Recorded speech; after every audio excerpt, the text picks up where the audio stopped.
लोग कहते हैं कि जो हम कर्म करते हैं, जो भी हम अच्छे-बुरे कर्म करते हैं, उसका भुगतान हम इसी जन्म में भुगत देते हैं। अच्छे कर्म करेंगे, तो हमें इसी जन्म में हमें अच्छे-अच्छे रिज़ल्ट मिलेंगे। बुरे कर्म करेंगे, तो बुरे कर्म मिलेंगे। यानी कि हमने जो इस जन्म में कर्म किए, वो इसी जन्म में खत्म हो जाते हैं। ये सोच आपकी गलत है। आपके जो अच्छे कर्म हैं या बुरे कर्म हैं, मृत्यु के बाद आप उनको लाद कर अपने कंधों पर लेकर जाते हैं और वही अच्छे-बुरे कर्म ये तय करते हैं कि आपको मृत्यु के बाद स्वर्ग मिलेगा या नर्क मिलेगा। तो अच्छे कर्म करते रहिए, आपके साथ कुछ और नहीं जाएगा, आपके कर्म ही जाएँगे। तो इस बात को बिल्कुल दिमाग से निकाल दीजिए कि आज अच्छे किए कर्म करेंगे, तो कल उसका अच्छा रिज़ल्ट मिल जाएगा। कुछ का मिलेगा और कुछ साथ जाएँगे। जैसे आप पैसा कमाते हैं ना, महीने में 1 लाख रुपए कमाते हैं, 50,000 कमाते हैं, तो कुछ पैसा खर्च कर देते हैं, लेकिन कुछ पैसा जोड़ लेते हैं। तो ऐसे ही आपके कर्म जो है ना, वो जुड़ते चले जाते हैं और वो बाद में आपके बुरे वक़्त में काम आता है पैसा। वैसे ही जब आपकी मृत्यु हो जाती है, तो उसके बाद आपके कर्म ही आपकी सबसे बड़ी पूँजी होती है, दौलत होती है। बाकी सब तो आप यहाँ पर छोड़कर चले ही जाते हैं। मेरा नाम है एस्ट्रोलॉजर सचिन और मैं आपके लिए लेकर आया हूँ अगले 7 दिनों का हाल। यानी जून के दूसरे सप्ताह में आपके साथ क्या अच्छा, क्या बुरा होने वाला है, ये मैं आपको इस वीडियो में बताऊँगा। इस वीडियो में हम आपके वैवाहिक जीवन, प्रेम संबंध आपकी नौकरी, आपके व्यवहार, आपका आपकी नौकरी, आपका व्यापार, आपके बच्चे, आपकी शिक्षा, आपकी उच्च शिक्षा, देश-विदेश से संबंधित हर प्रकार की चीज़ों पर आपको जानकारी देंगे और क्या उपाय किया जाए जिससे इस सप्ताह को बेहतर बनाया जाए। ये सब कुछ मैं इस वीडियो में आपको बताऊँगा। ये जानकारी चंद्र राशि पर आधारित है। अगर आप मेरे चैनल पर नए हैं, तो अभी चैनल को सब्सक्राइब करें, बेल आइकन के बटन को दबाएँ और अपना आशीर्वाद दें और अगर आप पुराने हैं, तो आपका स्वागत है। देखिए, अगर आपके पास आपकी जन्म कुंडली नहीं है, तो मैं आपको कहूँगा कि आपको अपनी जन्म कुंडली बनवानी चाहिए। मैं इंतज़ार कर रहा हूँ आपका कि आप मेरे पास आएँ, अपनी जन्म कुंडली बनवाएँ और अपनी जन्म कुंडली के सितारों को मजबूत बनाएँ। मजबूत सितारों के साथ एक अच्छी ज़िंदगी जिएँ, इससे अच्छा और क्या हो सकता है। आप दिए गए नंबर पे अपॉइंटमेंट बुक कराइए और अपनी किस्मत बदलिए। ध्यान रखिएगा, ये जो स्क्रीन पर नंबर दिख रहे हैं, वीडियो के अंदर जो नंबर दिखते हैं, यही हमारे ऑफ़िशियल नंबर हैं। बाकी किसी अदर नंबर पर जाकर आप बात ना करें, हो सकता है वो फ्रॉड हो। जो वीडियो के अंदर नंबर हैं, यही हमारे असली नंबर हैं और इन्हीं पर आपको अपनी अपॉइंटमेंट बुक करनी होगी। राधे-राधे। अब बात करते हैं आपकी राशि की कि आपकी राशि को इस सप्ताह में क्या कुछ मिलने वाला है जीवन के हर एक क्षेत्र में। चलिए शुभारंभ करते हैं। 8 और 9 तारीख को आप महसूस करेंगे कि आप कुछ मामलों को सही ढंग से जो निपटा सकते थे, आपके अंदर काबिलियत थी कि आप कुछ मामलों को सही तरीके से ख़त्म कर सकते थे, कर सकते थे, लेकिन अब आप निपटाएँगे नहीं। आप कहेंगे रुको, बाद में करेंगे। यानी एंड मोमेंट पे आप अपना इरादा बदल देंगे। आप उन मामलों को अभी निपटाने की बजाय कहेंगे बाद में करेंगे, ऐसे नहीं ऐसे करेंगे। यानी कि कुछ ऐसे मामले जो ख़त्म हो सकते थे लेकिन आप उन्हें टाल देंगे।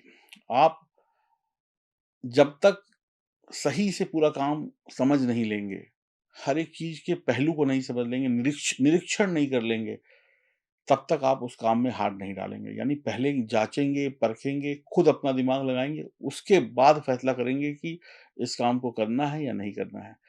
आपको बेचैनी रहेगी, लेकिन ये सब कुछ सकारात्मक है। कहीं न कहीं ये जो आप कामों को टाल रहे हैं, रोक रहे हैं, ये कहीं न कहीं बाद में आपके पक्ष में आएगा। 10 और 11 तारीख को मन कहते हैं ना मन के अंदर एक और मन चलेगा। यानी मन की लड़ाई मन से होगी, ये करें या ना करें। अब जब मन विचलित होता है तो व्यक्ति कहाँ जाता है? भगवान की शरण में। तो 10 और 11 तारीख को आप भगवान की शरण में जा सकते हैं, ईश्वर की शरण में जा सकते हैं। जीवन के हर मोर्चे पर वहाँ से आपको सुधार मिलेगा। भगवान ही हैं जो आपके मन की दुविधा को दूर करेंगे। आप किसी शांत जगह पर जाकर या मंदिर में जाकर या किसी गुरु की शरण में जाकर आराम से उनसे आशीर्वाद ले सकते हैं, उनसे अपनी समस्याओं का समाधान पूछ सकते हैं। विशेष उपलब्धियाँ ये सप्ताह आपको लेकर आ रहा है, 12 से 14 के बीच में समय बहुत ही अच्छा होगा।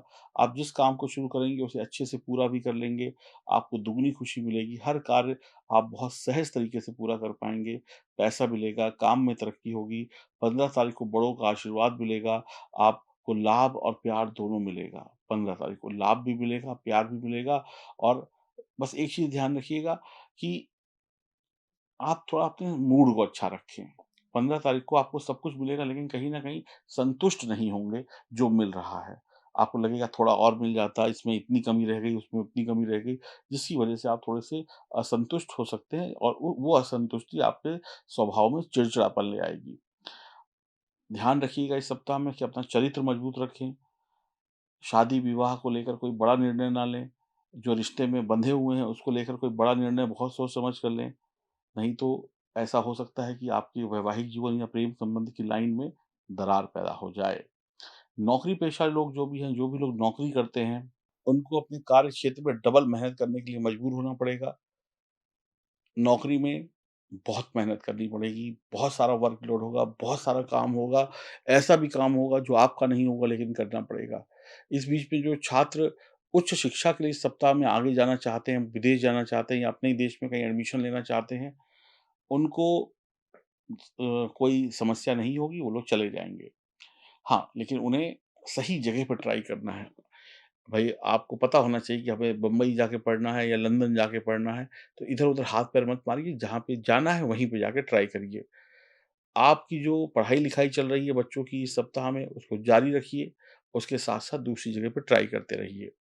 आर्थिक लाभ इस सप्ताह में मुश्किल से प्राप्त होगा, पैसे आएँगे लेकिन बड़ी कठिनाइयों से आएँगे। इसके अलावा और कोई पुराने खर्चे आपके ऊपर आ सकते हैं कि कोई ऐसा चीज़ आ जाएगी कि ये आपने जमा नहीं की थी, पिछले मतलब बकाए आपको अपने अपने ही बकाए, ये बिल नहीं जमा किया था, इसमें इंटरेस्ट लग गया, वो सब भी आपको देना पड़ सकता है, जिसकी वज़ह से कमाई कम, लेकिन अपना ही पुराना चुकाना पड़ सकता है, जो आपने पहले छोड़ दिया था।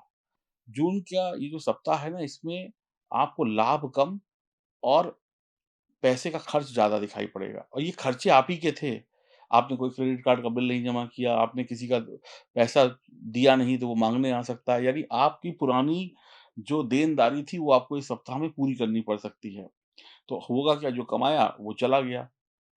तो इस वजह से आपको लगेगा कि मेरा तो प्रॉफ़िट ही नहीं हुआ। इसके लिए बुद्धि और विवेक से काम लीजिएगा, चिड़चिड़ा मत होइएगा और ऐसे लोगों से दूरी बना के रखें, जो आपको आपके लक्ष्य से भटका देते हैं, जो आपको गलत सलाह देते हैं। आप अपनी करियर या बिज़नेस से जुड़ा हुआ कोई भी फैसला बहकावे में या जल्दबाज़ी में आकर बिल्कुल भी ना लें इस सप्ताह में, वरना खामियाज़ा भुगतना पड़ेगा, जोखिम भी उठाना पड़ेगा और इस सप्ताह में कोई लंबी दूरी की यात्रा संभव है। सोच समझ कर, जानकारी लेकर ही यात्रा की शुरुआत करें।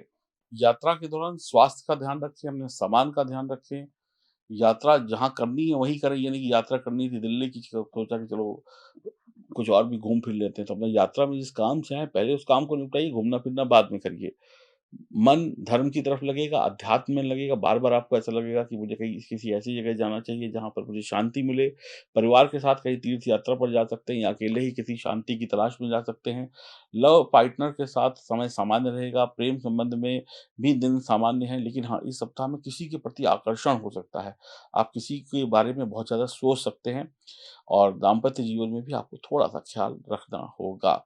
नीला रंग अच्छा है, 5 नंबर लकी है, ये सप्ताह कुछ अनसुलझा-सा रहेगा। आप कन्फ्यूज़ रहेंगे इस सप्ताह में, कब क्या हो जाए कहते पता नहीं चलता। तो थोड़ा-सा आपको दिमाग लगाकर इस सप्ताह को जीना होगा। हनुमान जी की उपासना करिए, माँ सरस्वती की आराधना करिए, योग, प्राणायाम, मेडिटेशन करिए ताकि दिमाग आपका भटके नहीं और किसी गुरु या संत की वाणी को सुनिए जहाँ पर वो दिमाग को कैसे एकाग्र किया जाए जिसके बारे में वो जानकारी देते हों। ऐसे मेडिटेशन गुरु को पकड़ लीजिए। उनके संरक्षण में कुछ ध्यान वगैरह लगाइए, उनके नियमों को मानिए।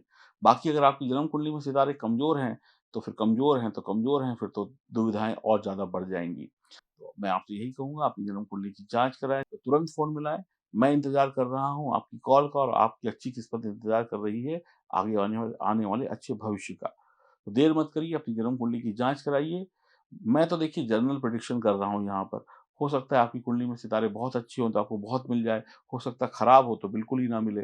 तो इसलिए आप अपनी कुंडली की जाँच कराकर बिल्कुल एकदम कहते हैं ना, फिर कोई दिक्कत नहीं रहती। अच्छा है तो मिल जाएगा, खराब है तो उसको सुधार लेंगे तो मिल जाएगा। तो फ़ोन मिलाइए, अपॉइंटमेंट बुक कराइए, देर मत करिए क्योंकि ऑलरेडी समय बहुत बीत चुका है। राधे, राधे।